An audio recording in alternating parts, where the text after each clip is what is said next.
Dejarlo pasar y seguir adelante, Quintero. Reforma laboral. Reforma laboral. Vamos a hacer como un repaso de los antecedentes. ¿Por qué traje esto que me parece interesante? Justamente porque mañana tenemos la marcha y además me parece que es el tema central en términos no solo laborales, sino económicos. Porque hablar de reforma laboral no solamente hablar de leyes, sino de proyecto de país. Y me parece que eso es como una frase que se viene repitiendo, pero está bueno mostrar por qué decimos lo que decimos, ¿no? Por qué decimos que uno habla de proyecto del país. Y para eso vamos a hacer un repasito.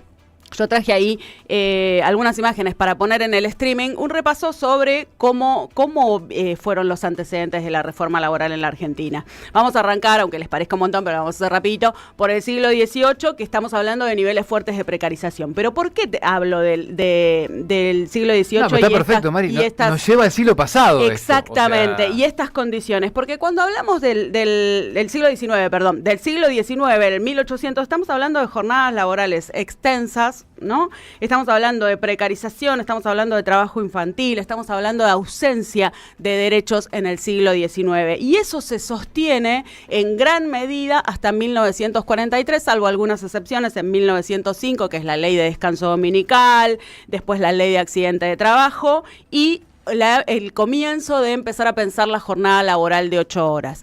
Ese cambio abrupto en lo que es el sistema laboral argentino se moderniza a partir de 1943, cuando asume Juan Domingo Perón a la Secretaría de Trabajo y Previsión, y a partir de ahí se empiezan a adquirir derechos para los trabajadores, se les da un fuerte rol a los sindicatos y entre otras cosas, bueno, no sé, el estatuto del peón, las vacaciones pagas, el aguinaldo, la indemnización por despido, el estatuto del periodista contra el que va también la reforma laboral actual y se constituye la Constitución de 1949, que al final después no se la deroga, pero en esa Constitución quedaban todos estos derechos plasmados.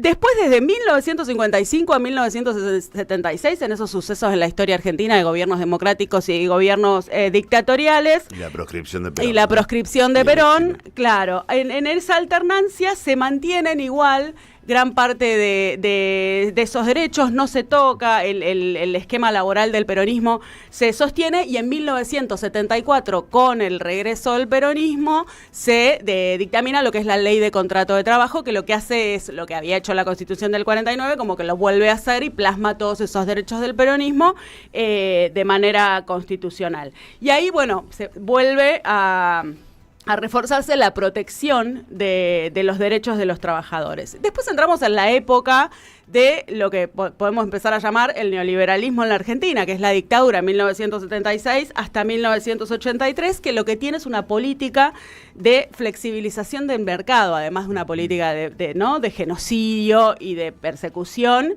que lo que hace obviamente es prohibir los convenios colectivos de trabajo, persecución sindical y el resultado de esta política es el retroceso en los derechos laborales y empieza lo que se conoce como el aumento de la precarización laboral. Contexto también donde se profundizó la deuda, ¿no? Exactamente, se profundiza la deuda, se toma deuda y se hace una apertura, ¿no?, de las importaciones también y se empieza a destruirse el sistema industrial argentino.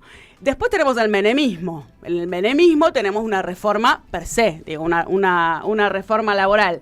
También vuelve a suceder lo mismo. Se hace una apertura económica, se hace la apertura de importaciones, se aplica un proyecto de país neoliberal y lo que la promesa era de esa reforma laboral, la reducción de los costos laborales y el fomento del empleo. Si les suena algo a lo que fue la promesa para hacer esa reforma en los 90, es exactamente la misma promesa que tenemos hoy con la reforma laboral. ¿Qué termina pasando ahí? Ahí me gustaría empezar a ver la otra imagen, para que los vean quienes están en el streaming, que es cuáles los niveles de precarización que empiezan a suceder a partir de este momento. Bueno, ¿qué trae esa reforma laboral? Los contratos temporales, ¿no? Los periodos de prueba, eso la flexibilización de los convenios de trabajo, también una persecución al sindicalismo a través de operaciones mediáticas, operaciones políticas. Bueno, ¿cuál es el resultado de esa reforma? El aumento del desempleo, el aumento de la precarización y aún el aumento más de lo que se conoce como el desempleo estructural. Estamos hablando que terminamos en 1999, cuando se va Carlos Menem del gobierno, con un 41,9% de los trabajadores precarizados. 41,9%. Este es un informe de cifra, ¿no? Del 2013. Muy buen dato ese, casi 42%. Casi la mitad, 42% de los trabajadores terminan después de esa reforma laboral con precarización. Mirá. Ni siquiera estamos hablando de nivel de desempleo. Voy a tomar el dato de la precarización porque es la excusa para esta modernización, como lo llama Milei, que no es otra cosa que una reforma laboral mucho más profunda incluso que la del menemismo. Volver al pasado, sí. Después tenemos el periodo 2003-2015, que lo que se hace se vuelve a la protección de los derechos laborales, a la protección de los sindicatos, los sindicatos empiezan a tomar fuerza y, bueno, vuelven las paritarias, el límite a la flexibilización, se aumenta mucho el salario mínimo, tanto que terminamos en 2015 con el salario mínimo más alto de Latinoamérica. Y el resultado obviamente es la recuperación del empleo formal y una baja fuerte en la precarización, porque estamos hablando de que esa precarización ya casi estructural, ¿no?, que se venía arrastrando desde el 76, baja a casi al 30%. Entonces, hay una relación, empezamos a ver una relación directa entre lo que es la flexibilización laboral y la reforma y el aumento de la precarización, y cuando vos protegés los derechos y la baja de la precarización laboral. De 2016 hasta hoy empezamos a tener el 2017 el intento de la reforma con Mauricio Macri, que no llega a buen puerto, que sí, pero que sin embargo termina con un 49,40% el gobierno de Mauricio Macri de empleo precarizado. 49,40%, esto es según un informe de Economía Global que hizo este año. ¿Qué termina haciendo Macri? Hace un cambio también, propone un cambio en las indemnizaciones, también propone un cambio en los convenios colectivos de trabajo. Bueno, esa reforma no se puede llevar a cabo. La promesa también era la modernización del trabajo. Bueno, en ese momento los sindicatos y la gente en la calle no permite que esa reforma se lleve a cabo. ¿Qué pasa hoy? Bueno, exactamente lo mismo que pasó en el 76, que pasó en el 90 y que quiso hacer Mauricio Macri. Que es con esta promesa de modernización laboral, lo que se termina haciendo es la flexibilización de los derechos, se va a ir contra las indemnizaciones, se va a volver a la extensión de la jornada laboral. Por eso hablaba del siglo XIX, digo, ¿a dónde nos remontamos con esta nueva reforma?